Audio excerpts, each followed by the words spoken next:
spreading throughout the land and across the oceans, expanding our kingdom and discovering new people and great riches in faraway lands. You need to know two things about Sid Meier's Civilization V. It's fun, and it's going to keep you up really late. No surprise there to fans of the series, though there are many changes that fans will notice. One of them is that this turn-based strategy game takes place on a hex grid rather than squares. Another is the way combat has changed to become more tactical and more enjoyable. There are other improvements, changes, and interface adjustments too, of course, but what matters most is how Civ 5 manages to be both friendly for newcomers and complex for veterans. Whether you want to micromanage or focus on the big picture, you'll be glued to the screen hours upon hours of thoughtful fun. There are a few annoyances here and there, such as how the game makes military victory easier to achieve than more peaceful brands of success, but small quibbles aside, Civilization V is yet another fantastic iteration in a series that has constantly exuded quality at every turn. मैं आपकी शांति की कामना करता हूँ. If you're new to the franchise, here's what you need to know about Civilization V. You select a civilization from one of 19 choices, and turn by turn, you lead it from one era to the next with the goal of achieving global domination. There are 4 ways to win: by defeating your enemies using military might, by a cultural victory in which you have set the greatest number of social policies and accomplished the mysterious Utopia project, a scientific victory in which you are the first to fly to the stars, and diplomatic victory in which other civilizations and city-states vote on their support in the United Nations. Well, there is a 5th victory condition as well, to have the highest score when the timer runs out. Each leader gets a bonus from the beginning which supports a particular style of play. Russia gets resource bonuses, Rome gets production bonuses, the Iroquois get movement bonuses, and so on. From here, you use this bonus to your advantage as you build up territory, build military units, send workers off to collect resources, and enhance your cities with structures that further boost other aspects of the game in progress.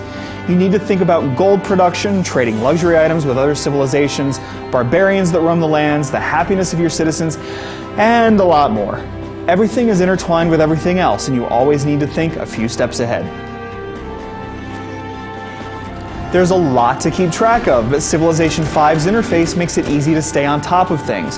When attacking, you get a preview of how successful your attack's going to be. A single button takes you through each necessary action within each turn, so you never lose track of units, which is really helpful late in the game. You can automate your workers and set your citizens to focus their efforts on a particular goal, like gold or culture. Some of the interface could have done with a bit of cleaning up, such as the diplomatic overview, where you have to identify the little icons to figure out which luxury resources other civilizations are harvesting. But whether you're new to the series or an old veteran, it's a snap to keep track of things so that you can focus on the big picture. Of course, if you prefer to get your hands dirty and command your workers to build every road and every farm without any automation, you can do that too. The AI does a pretty good job of making decisions, and your advisors are always there if you need a bit of guidance. The main AI issue is the way units set to automatically explore will think nothing of wandering into neutral territory. Doing so damages your relationship with city-states, which are another new addition. It would have been nice to toggle whether or not auto-exploring units should enter neutral territory on their own. If you've played Civilization before, the 2 most noticeable changes are the switch to hexes instead of squares, and the inability to stack your units. If you fear change, don't worry. These are both positive changes that give movement more flow and make battles more tactical. With these tactical battles layered onto the strategic map, you need to be more conscious of your unit's weaknesses and strengths and consider your location and weapon range. Furthermore, units level up and you can grant them terrain bonuses, range of sight bonuses, make them more effective against certain types of units, and so on. Conversely, you can also fully heal a unit upon leveling, which can come in mighty handy if the timing is right. Additionally, many units can fortify until healed if you're able to move them to safety. All of these additions make for fun and sometimes tense tactical battles in which you must constantly be aware of which units you're sending to which hexes. And it's a good thing using brawn is always so enjoyable, since even seemingly peaceful civilizations will attack if they perceive you to be any kind of threat. Typically, aggressive nations like China may go from being ally to enemy quickly, and simply defending yourself from invasion might prompt other friendly nations to attack you because you are a threat to them. All of this when you were just trying to focus on a peaceful victory. Cultural and other less bombastic wins are certainly possible, but the AI does skew to the domination side, which can make your less aggressive plans ring a little bit hollow. मेरे दोस्त, क्या इस इंतजाम में आपकी दिलचस्पी है? The addition of city-states is an interesting one. These individual AI-controlled cities function like mini-civilizations with limited diplomatic options. By gifting them with gold or doing tasks for them like defeating nearby barbarian camps, you'll come into their favor. Once you're allies, they may gift you with units and they will fight at your side if you go to war.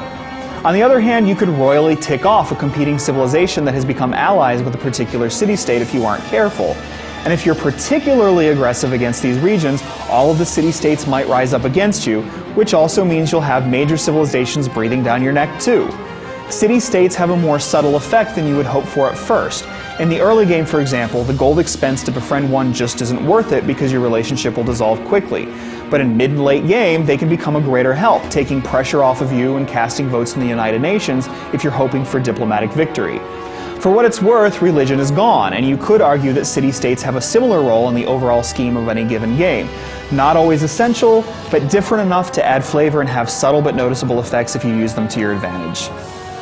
There's so much to talk about in a big game like Civilization V. It's wonderful to look at. Your fellow leaders that appear on the screen look fantastic and have a lot of character. Leonard Nimoy no longer provides the voiceover, but the narration still strikes the right serious but soothing tone. Wonders, banks, gunships, hoplites, submarines, elephants, incense, these all have a place in a typical game of Civilization V. For more information, check the written review because it gets into more detail than I can here.